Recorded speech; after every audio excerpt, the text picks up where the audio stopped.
ఏపీలో ఎన్నికలు దగ్గర పడుతున్న తరుణంలో జోరుగా పార్టీ ప్రచారాలు కొనసాగుతున్నాయి. ఈ నేపథ్యంలో 3 గంటలకు జరగవలసిన వారహి విజయభేరి సభ 2 గంటలు ఆలస్యమైంది.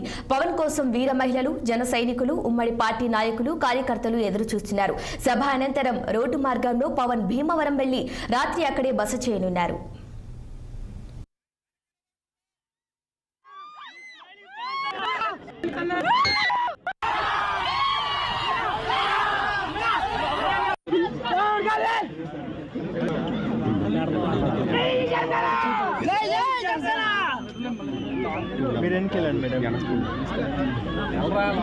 పవన్ కళ్యాణ్